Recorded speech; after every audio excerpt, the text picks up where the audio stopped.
The Mouse with Seven Tails, written by Bapsi Sidhwa, illustrated by Sanjay Sarkar, published by Pratham books.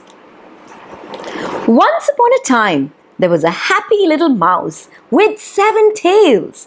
She lived near a big shop which sold wheat, rice, dal, bread and biscuits, and also soaps and buckets and brooms. She and her family always had enough to eat. And at night, she and her cousins loved playing hide and seek among the buckets and the brooms. Every day, the mouse would ask her mother, Amma, when will I go to school? And every day, her mother would say, You're still too small for school. I will send you to school when you are 5 years old. At last, the little mouse became 5 years old. Her 7 tails became long and ratty, and she liked to wave them one by one. She thought she was very special because she had 7 tails. Her family decided to take her on a picnic on her birthday. There was a big garbage bin near their mouse hole, and they thought it would be great fun to feast on potato peels and rotting apples and dried rotis for a change. Her aunt and uncle gave her a small bag of popcorn that they had dragged all the way from the popcorn vendor's cart. Her mother and father gave her a red cloth pouch in which she could snuggle down when the weather grew cold. But the most special gift of all came from her grandmother. Long ago, a fairy had given her grandmother the power to bestow wishes. She gave little mouse 7 wishes for her birthday. Grandma Mouse said, Remember, little mouse, choose wisely when you make a wish. There are 7 and only 7 wishes. Once they are gone, I cannot give you more. Little mouse promised she would use her wishes wisely. The day after her birthday, the little mouse asked her mother again, Amma, when can I go to school? And guess what? This time her mother said, I will take you to school on Monday. On Monday, the little mouse's mother gave her a little bag full of dry crumbs of roti, which she could eat when she got hungry. Then they both hurried off to school, which was in a field nearby. Her mother accompanied her to the edge of the field, after which the little mouse scampered off on her own. She looked forward to an exciting first day.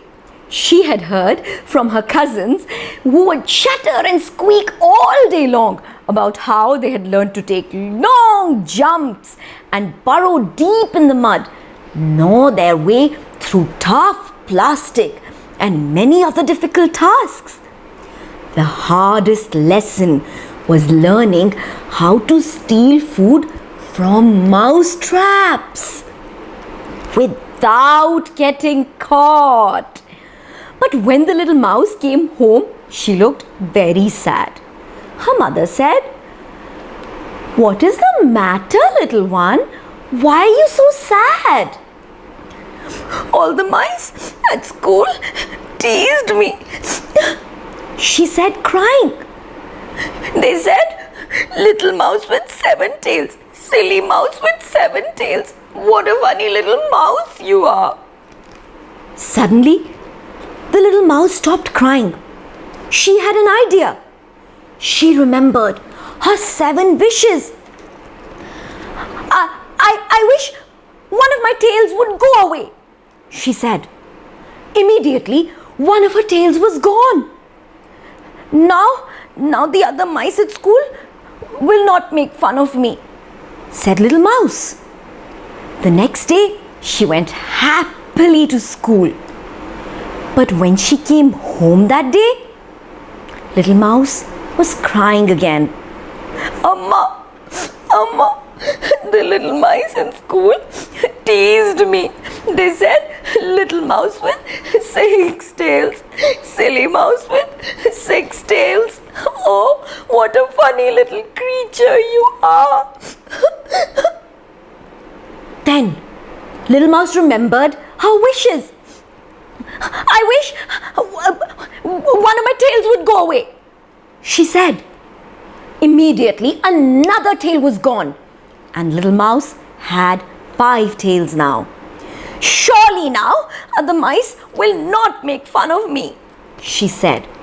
She was so upset by the mocking little rhyme that the other mice had made up that she did not even notice that she indeed was the cleverest mouse in her class. She was a natural jumper, and so delicately did she know the roti in the practice mouse trap that it never slipped shut. Her cousin had to be rescued every day by the teacher, Big Brown Mouse. And yet, her cousin was the one who invariably started the chant, "Silly little mouse, silly little mouse." And so it went on and on. Every day the little mouse came home crying, and then she would wish away another tail. At last, one day her mother said, "You have only one tail left. Now you look like everyone else. No one will tease you anymore." And the little mouse went off to school happily, waving her single ratty tail. Again the little mouse came home crying and rubbing her eyes. "Amma, Amma," she said, "the mice at school, they still tease me. They said, 'Little mouse with one tail, silly mouse with one tail. What a funny looking creature you are.'" Little mouse decided to use her 7th wish. She decided to get rid of her last and only one tail. Her mother begged her not to wish away her tail, for then she would have no tail at all. But little mouse was sure that if she got rid of her tail, the other mice would stop teasing her. So she used her last wish, and her tail was gone. Well, can you guess what happened to the little mouse? She again came home crying. "Amma, Amma, the mice at school said, 'Oh, little mouse with no tail. Oh, silly mouse with no tail. Oh, what a foolish little creature you are.'" The little mouse begged her mother, "Amma, Amma, please give me a tail. If I have one tail, then I look like everybody else." Her mother shook her head sadly and said, "I'm sorry, little mouse. You have used all your wishes, and now you will forever live without a tail. You've learnt an important lesson. Don't try to change yourself just to please other people. You must decide what is best for you and what makes you happy."